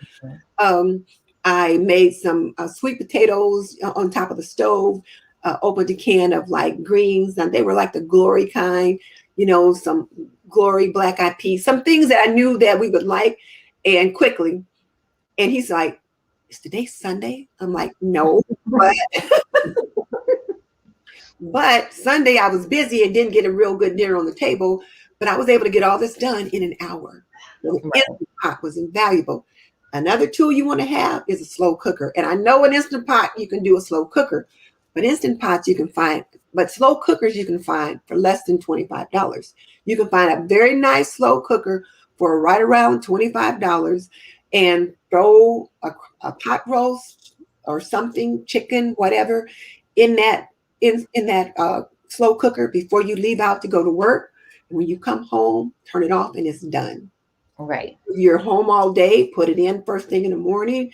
Sometime later that afternoon, you take it out and it's ready because you can put it in there and forget about it while you're doing other things. So those two tools, if you can't get an Instant Pot, definitely get a slow cooker. But if you can get both, get both. If you can only get one, and Instant Pots are pricey, then I'd get the slow cooker and just remember to start things earlier. Those are just so helpful. The other thing is you need to have a cadre of about 21 meals that you know how to cook without having to look at a cookbook. Right. Just simple things, nothing fancy that you cook and you know your family likes them. And rotate those. Either write them down so that okay, we're having this, and this week. And also to make that menu for yourself, just to have it in your planner. Okay, so this day I'm cooking this. So when you can get home, get it out. If you're working outside the home, or even if you're in home, get it out of the freezer that morning so that you know what you're going to cook, get it out of the freezer, and then plan when you're going to cook it. Just little things like that can really help you get meals on the table quickly. And the other thing is to teach your children to have a wide variety of foods that they will eat. Right. Yeah. Like when I was growing up, it's like you ate what mama put on the table. There was Right. no discussion about it. I didn't like fish, but I ate fish because that's what was on the table. I didn't like beets, but when we had beets for dinner, I ate beets. So when my kids were little, I decided I wasn't going to do that. I'm going to let them have things they didn't like, but they had one thing that they could not like. So it's Oh. like, and they decided they didn't like peas. So, okay, I never cooked peas because the kids didn't like them. Husband could take them or leave them, but the kids didn't like them. So I didn't cook peas. But anything else I cooked, I expected them to eat it. Mhm. And for most children, if they don't like something, it's a matter of texture.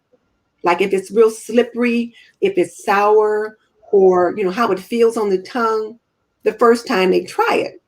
Right. So you have to gradually expose them to different kinds of foods and let them get used to it. So if they say, "Oh, I don't like this," well, take 3 bites before you say you don't like it. Right. And if they take 3 bites, okay, well, we'll have something else. And then expose it to them again. "Well, I don't like that." Well, take 3 bites, and eventually you train their palate to accept other foods so that when you make those carrots from scratch or whatever, they learn to eat other things. Yeah, and I had that same. That's what we were told too. To eat it, you have to eat it, but at least take some bites of it. So Mhm. it's so funny when you said take 3 bites, because I think that's exactly what we were told to take 3 bites. So I don't know where that came from. But to add on to that, you talked about this in a live that you had, but things like the one pot meals, all in one pot. I go to those a lot, or a sheet pan, Yes. things that I just throw in the oven, throw chicken in the oven and throw potatoes in the oven at the same time. So you don't have to be there. Um, and freeze ahead meals. Uh, Yes. yeah. That meals. Right. And so when you make it twice, and then put some away. That's something I like to do too. Um, trying to think. And just batch cooking too, or meal prep is helpful too. So just even chopping up vegetables to get them ready, I find is really useful too. Well, yeah, especially when you're like, for example, on Sundays, when you think about a Sunday dinner, since it's just the two of us, if I roast a chicken, I know we can get probably 3 meals out of that one roast chicken. So Right. sometimes I might cut it in half, right away, put the other half back in a freezer bag and put that in the freezer. And then the next time I'm in a pinch and I need to have something quick, I can pull that out of the freezer and get it going pretty quickly. Or if you're making ground beef, and let's say you're going to make ground beef, and for whatever you're having, maybe you're going to have spaghetti today, cook enough ground beef to have spaghetti and chili, or to have spaghetti and a meatloaf. Or rather, take some out for spaghetti and then make a meatloaf and then put one of them aside for later in the week or whatever. I got a video series coming up where I've done that, in that cook once, eat all week cookbook. I've just started trying to get those videos edited. Oh, okay. No, I like that idea. I started even trying to, like, I like to make whole chicken. So I made 2 whole chickens, and I just take, I guess, debone to take all the chicken off, chop it up like they even sell in the stores, the cooked meat. Yeah. And so that way, then I have something in 5 minutes when I want to just, heat it up, cook it with some sauce or whatever. And so that's really helpful too. And I think a good chili recipe and a good chicken noodle soup recipe or chicken casserole recipe, every homemaker should have. Yeah, that's my go-to sometimes. The chili, soup, definitely. Soup is something I do often. Chicken casserole, because chicken and noodles. They have to be soup, but you can have chicken noodles and chicken noodle casserole, just like people make tuna noodle casserole. Right. Make a chicken and noodle casserole, and you can add a few more, creams, sauces, or soups to it to make it a little bit thinner. But yeah, those are. Oh, and I love to make chicken pot pies, because I can make it with biscuits, or you can use I like to keep crusts that are already already made. Thaw them out, and it's so easy because I use frozen mixed vegetables. I just have corn, not corn, carrots and peas. So it's really easy too. So let's talk about some of the things that help in the kitchen as well, to cook these from scratch meals. Like you talked about the Instant Pot, and any other tools or anything that you want to add?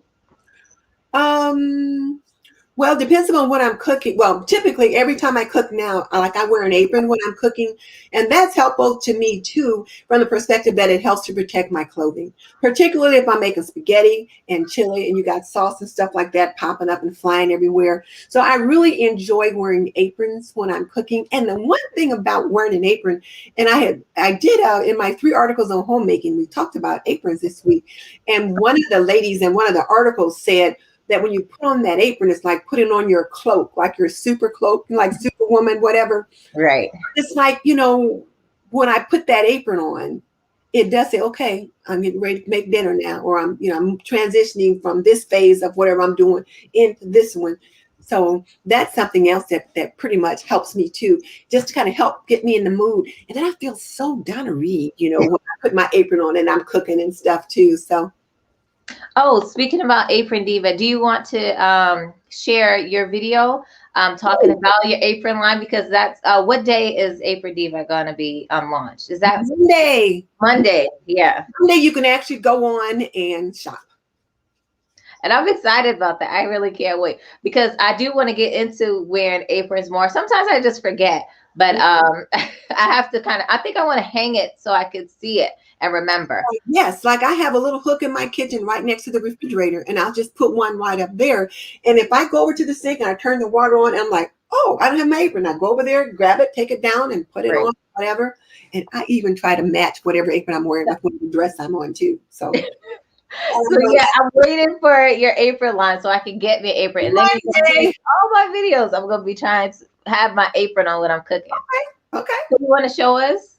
Well, yes. Okay, let me share my screen. So, okay.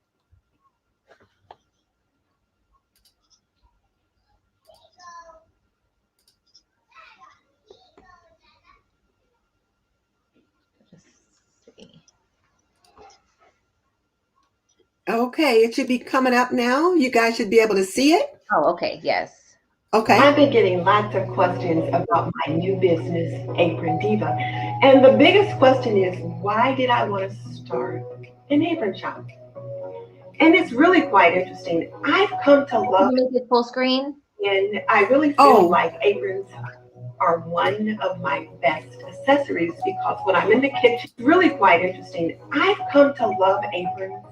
And I really feel like aprons are one of my best accessories because when I'm in the kitchen cooking, or if I'm cleaning, or if I'm working out in the garden, aprons just kind of help protect my clothing.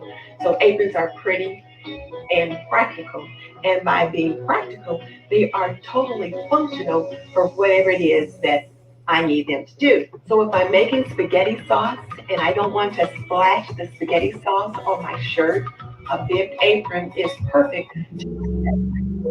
If I'm working in the garden and I'm picking some peppers, or maybe I want to bring in a bunch of flowers, the skirt of my apron is perfect to help me carry them into the house. And if I'm cleaning and I need a pocket either to tuck a tissue, my cell phone, or maybe a spray bottle, then aprons are perfect. And that aprons can be the homemaker's best accessory. That's so nice, Denise. I really can't wait. So, Oh, but yes, if Lydia, if you can, just add a link to the Apron Diva so you can be on the newsletter. So exactly when she launches, you'll get an email. yeah. You so what? So you said in there what made you want to start Apron Line is because everybody was always asking you about your apron. Well, yeah, people would always ask about them. Well, where'd you get your aprons? And, I like that apron. And then one day I did a video and I didn't wear an apron. And a couple of my subscribers left comments like, what? No apron? I was like, oh, well, I guess they expect me to wear an apron. So I made sure to always wear an apron if I was doing any cooking or something like that. And then my daughter gave me that black and white one that I wear most often. My daughter gave me that one. And that's my favorite one. I just love it because it goes in the wash and it comes out just like it went in. I never have to iron it or touch it up, anything like that. It's perfect every time it goes in and out. So I just find that they're just so useful. And I got a couple of house dresses that are just simple, plain house dresses, but the aprons kind of jazz them up a little bit, to make them look prettier. Yeah. And so I just enjoy wearing them. And then several of my subscribers say, well, I started wearing aprons because I saw you wearing them. And I'm like, well, okay. So it's kind of like become associated with me that I wear aprons. And I like what you said, pretty and practical, because it really does make sense, and they do look good too. Mm-hmm. So let me see. Let me check up on that comments. Cook simply, yeah. Like you said, just having even 3 components to the dishes can really help. Just Meat, starch, right. I love gardening, but now let's see. Oh, I love the idea of an elevated garden as I'm unable to get down on the ground. Down is okay, but getting up is challenging. I just bought myself something that's really cool, and it's like you open it up and you can sit on it, and it will help you instead of bending down to like the raised beds that are on, like it just elevates it, like you can keep your posture. And so even though I'm able to get down and get up fine, it's just less pressure on my back. So there's all kinds of little gizmos that can help you either make the bed higher or make your seat higher too. And those kneeling pads, I didn't really care for those, but those may help somebody. Yeah, they can be helpful. Those kneeling pads can be helpful. I'm out in the garden. I've got a cement patio right next to where my garden bed is. So I found I need to put a kneeling pad there so that my knees aren't resting on that bare cement. Because if I'm down there long enough, it can be painful. Right. Yeah, definitely. Okay, let's see. A fruit salad and a pancake is dinner just as lasagna is. Some nights all we can serve is grace. Exactly. Right. Sometimes I make it easier for myself because it's like we'll like Subway or something. So I'll buy a French bread and I'll just make a big, like hero sandwich, and we can just have it with like or pickles or chips, and we can watch a movie or something. And then it just, it's easy as really quick. And when I don't have anything, it can make it fun. This is a great chat. Don't you all agree? Yes, I agree, Lydia.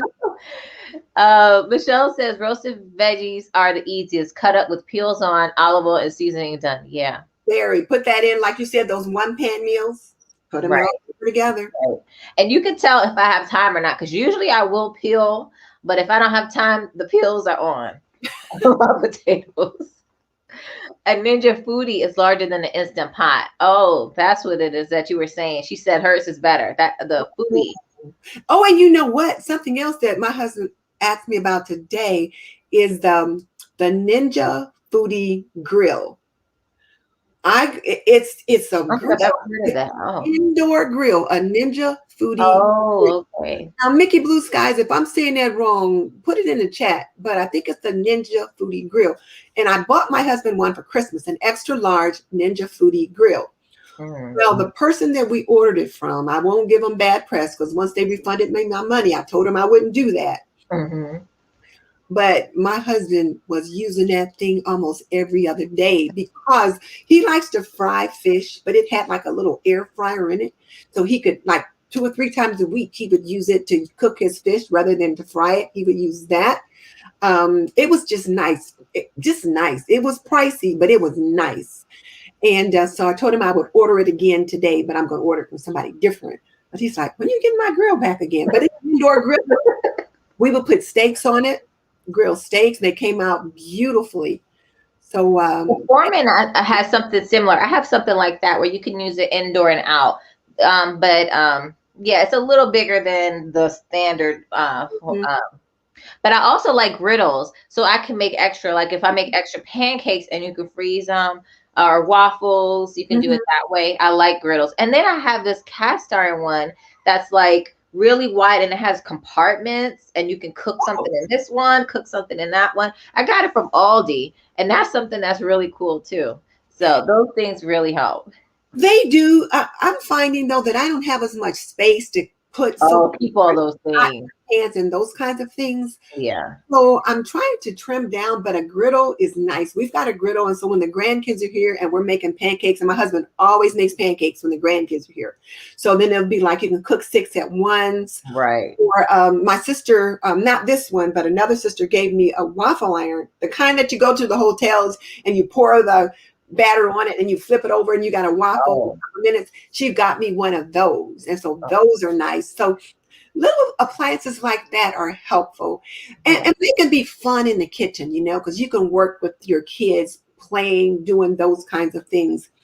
My grandchildren, the little girls, we call them the little girls because, and they're not so little anymore, but they love to cook in the kitchen. They even have this little cookbook about Morgan and McKenzie play with their food, and it shows them making different little things that you can make in the kitchen. But you can make fun things like that with your kids. And so Yeah. that's the way to have fun in the kitchen with your kids too. And I encourage all of you homemakers, get those kids in the kitchen with you, even for little things, get them in there. Yeah, and that's kind of like when we're gonna talk about the last. I think it's the last thing of not getting overwhelmed is to accept help, and even from children, because my daughter, she always wants to help with so many things, and sometimes I said, let me just let her help, and they may be more helpful than you think. Yeah. Even at a young age, they can take clothes out of a dryer, or they might be able to take little spoons and hand them to you out of the dishwasher. So any help is good. Well, Uh, yes. And not only that, you have to teach the help to do the things that you want them to do. So it's worth the time to put it in on the front part to teach them how you want them to help you. Because then right. once they learn it, they can help. Right. Blue Sky says a smaller instant pot should cost around 69 to 79. Which is pricey But for some people. yeah, because like you said, no, I'm sorry, crock pots, $25. You Mhm, have a crock pot. Yeah. And you can get different sizes for mhm. around that price. And And one of the you can get things them that from I Goodwill realized, too. yeah, and one of the things that I realized, particularly now at this stage of my life, is that price is all relative. Like I'm at a point in my life now where, I'm not working, but I don't need a lot of things. So I'm not spending a lot of money, but I can afford the things that I need and many of the things that I want. Notice I didn't say everything. I said many, Right. but I don't buy as much stuff. But one of my subscribers said, Miss Denise, your grocery hauls are for rich people. And I thought, Hmm. yeah. She said, I do the best I can for my family. And I thought about that and I thought some of the things that I purchased today I didn't buy when we had 3 kids at home and we had to pay for uniforms for baseball or soccer or cheerleading and all that stuff. We ate differently. We ate more simply then than we do now. But since I don't have as many people to buy food for, I might buy things a little bit differently. Yeah. So that $69 could be $300 to some families. Yeah. That's why I said crock pot or slow cooker is more affordable. Yeah. And I think that that's so good too that that she gave you that feedback, and then oh, when you think about it, that's a really good point that you shared. Right. So I thought about that. And so the next grocery haul that I did make, I really thought about, okay, so what are you going to buy this week that you can make meals that's relatively inexpensive, that can work for almost anyone. And I thought about that and I bought things differently. And of course, we ate the stuff. So it helps us out too. Darcy says, I love the Instant Pot. I use mine at least twice per week. A rice cooker is also great too. But you know what? I like the rice cooker, but I find that I can do it in the Instant Pot. And like you said, I want less appliances. I'm trying to get rid of stuff. Like when I got the Instant Pot, I said goodbye yogurt maker because it also has a yogurt feature. So I try to get rid of some of the extra tools. But I love the rice cooker. It's so easy. And Have mine you has a made yogurt in yours? Yes, I have. It worked out good too. Okay. So I'm real excited about that. I'll have to try that then. Yeah. And you made rice in yours? Yes. It has a rice feature too, I believe.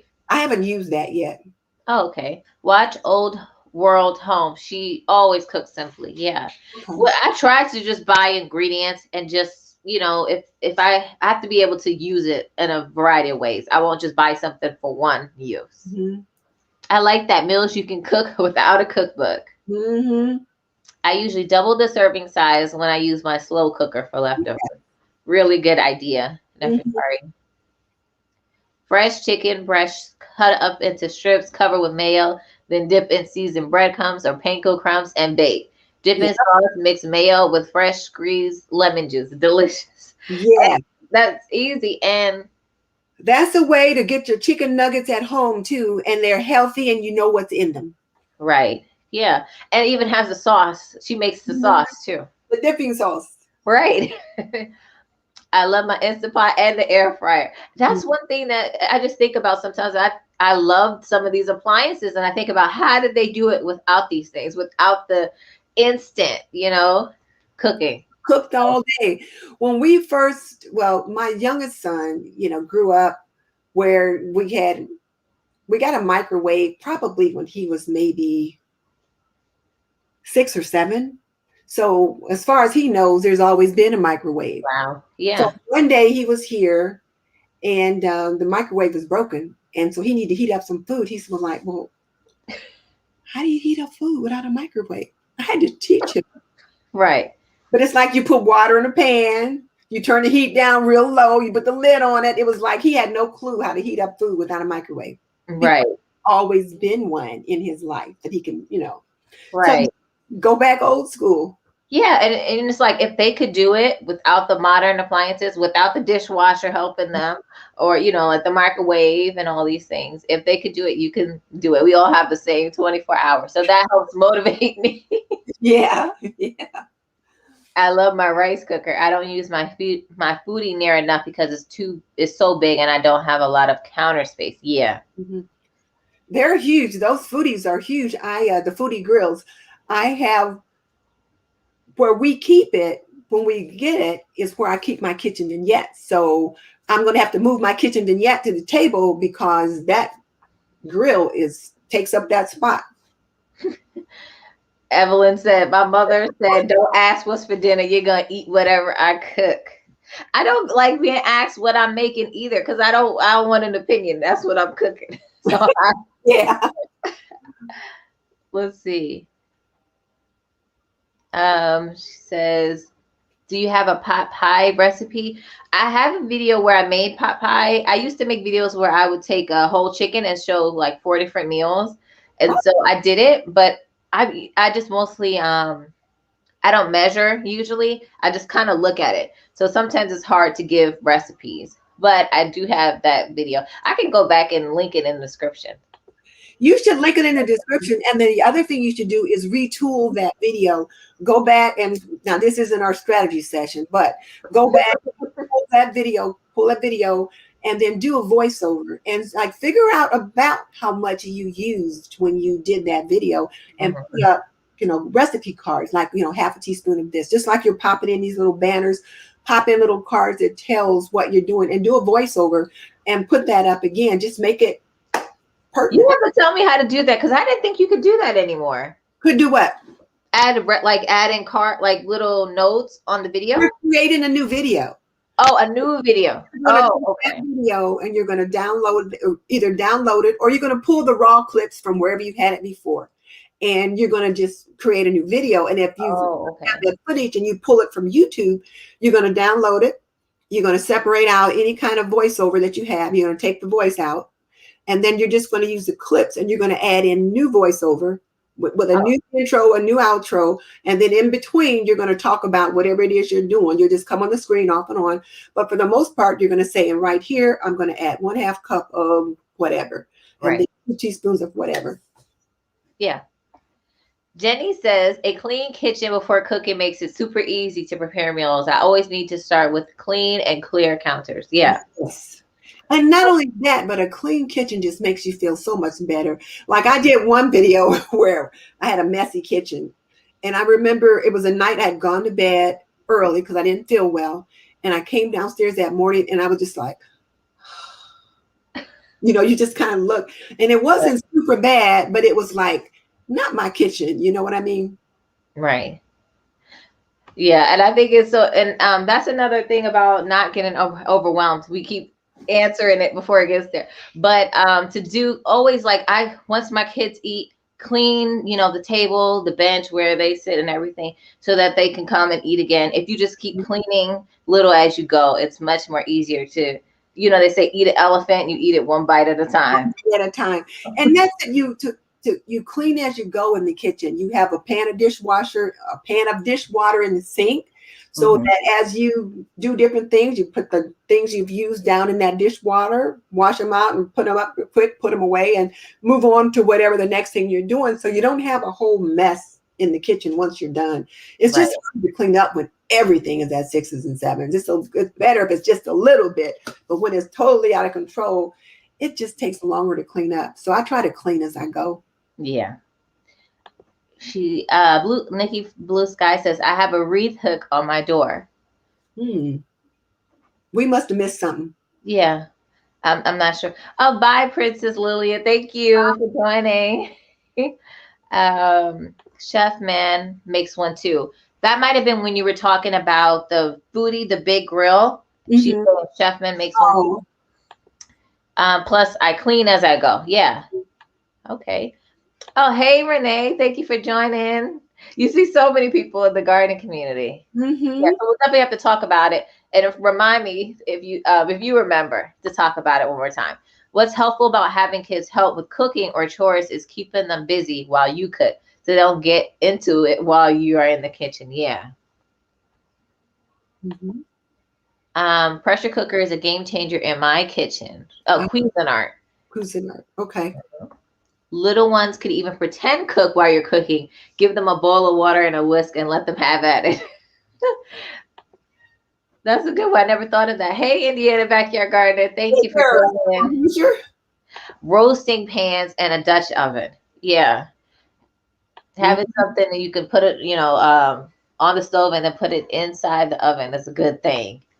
People ask me how I can afford organic food for a large family. For me, it's simple. When I stop buying junk food, I have more money for healthy food. Yeah, that's very true. Your family, Nefertari. And yeah, that's true too. With organic, it is, if you buy the simple ingredients, it's much cheaper than buying something that's totally finished. Like even Jenny gave about making a dipping sauce. If you buy the dipping sauce, it's much more expensive than you using mayonnaise and lemon juice that you already have in your kitchen. So Right. it's less that you're buying. I have only tried a rice cooker once. I like making it in the pot. Yeah. Oh, I think I skipped one. We did the same and never noticed an increase in our grocery bill. Real food keeps you full longer, like unprocessed junk. Yeah, Unlike processed junk. that's true. Yes. um, I agree. Clean kitchen. That's how I do it. Run a sink of dishwater before cooking. Yeah. And then you're so right about keeping full longer. The children definitely take less trips to the kitchen. Yeah. Bye, everyone. I'll catch the rest. Thank you, Darcy. Thanks, Darcy, for dropping by. Yeah, and we're almost finished. Actually, we have one more topic of how not to get overwhelmed. I think the easiest way not to get overwhelmed, number one, is to just take one thing at a time. Just make a plan, decide what you're going to do on that plan, and just do that. And if something else pops up while you're working on whatever it is you plan to do, like my Fly Lady Cat says, just say, I see you and I have a plan for you, and it's not today. Otherwise, you can go down the rabbit hole and you end up exhausted and you don't feel that you've completed what it is you want to complete it. So just take a breath, do one thing at a time, or like I said earlier, make a plan on what it is that you want to do.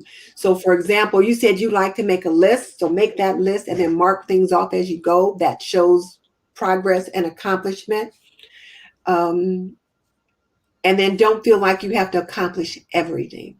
Right. Like how you said, for me, I'll do a small task just so I can have that small, that's what I call it, small victories. And Mhm, it just keeps me going and feel encouraged.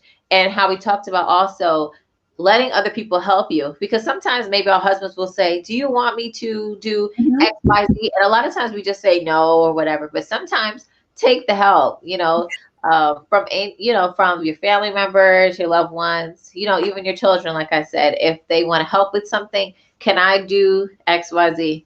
Let them. Don't feel like you have to do everything. And sometimes let them know ahead of time what they can do to help. Like as simple as today, I knew I was going to be doing this live stream, and sometimes our phone rings off the hook. So I just said, "Hun, can you get the phone? I'm going to be on the live stream." So that's a big help, just knowing that if it rings, he'll grab it. Right. As simple as that. Or if I've got something else I've got going on, I say, "Well, can you make dinner today while I do thus and such?" And another thing, I think it's like all about the mindset, because if you kind of like, oh, I don't want to do this, you kind of make it harder a lot of times in your mind. And then when you do it, you're like, you feel so much better. You're relieved that it's Yeah. finished. And so I think it's important to just remember, oh, I'm going to feel so much better about it, and keep a good attitude about it. Yes, your attitude certainly goes a long way to how you feel about when you're doing something. But when you're doing your task, whatever it is, do something fun to help you enjoy it. So if you've got to cook, put on a book on CD or a book on tape or something on your Kindle, play some music. Sometimes I'll listen to one of my YouTube friends while I'm cooking or whatever. And that just kind of helps me get things done while I'm doing whatever it is that I need to do. So whatever it is that helps you relax while you're working on something, do that. Yeah, that's so true too. Because even sometimes, like at your live on Thursday, I like to light candles, or I like to listen to music, Mhm. do things that are something that will be positive to you if you're doing something that you don't like to do. Mhm. I remember someone asked you that question. What do you do about those chores that you don't want to do or that you feel are pushed on you? And that's the way to do it, to change your Mhm. mindset and to, think positively about it, or do something you enjoy while doing that. Mhm. Yep. So let's see the last comment, see if anybody had anything to share, and then we can close. Okay. hmm Okay, let's see. Did I miss anything? I saw that. Oh, plan ahead, stick to the plan. Yeah. Mhm. Like we talked about, the routines help you get control. Where is Indiana Gardner? Where are you in Indiana? I'm curious. Since I'm in Indiana, I'm wondering Mhm. where he or she is. And I was hoping also TT's Urban Pantry. I'm not sure if you ever heard of her, but she's in Indiana as well. Oh. I hope that she would have joined too, because I thought she would really like your channel too. Oh. So if TT hears the replay, 6 children, however, 2 are out of the home. Oh, Yeah. Oh, definitely. you're busy. Yes. Definitely the rabbit hole gets me.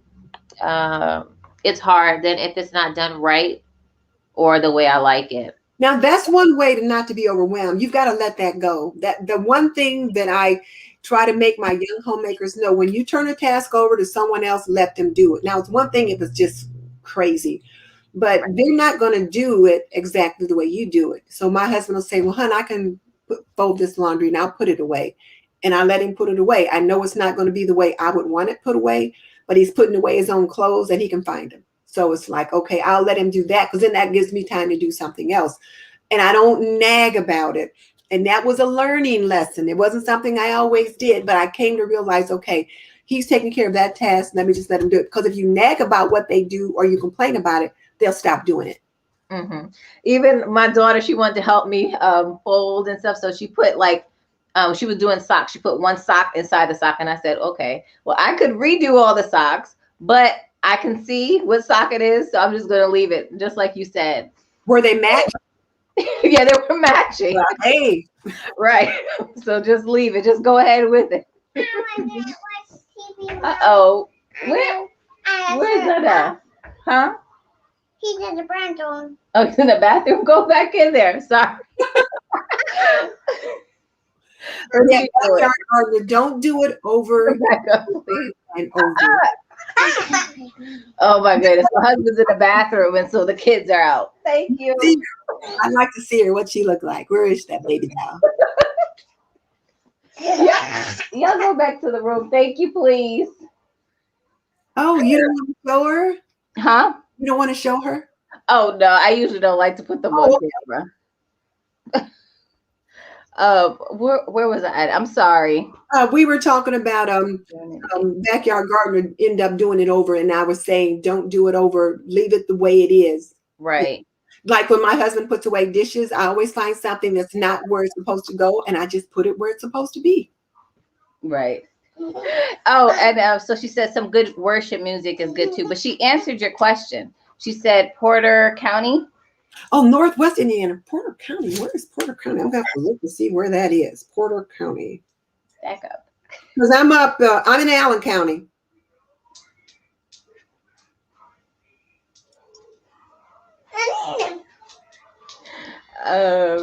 Let's see. Oh, and Lydia is just laughing. Oh, okay. I see where she is. Okay. Okay.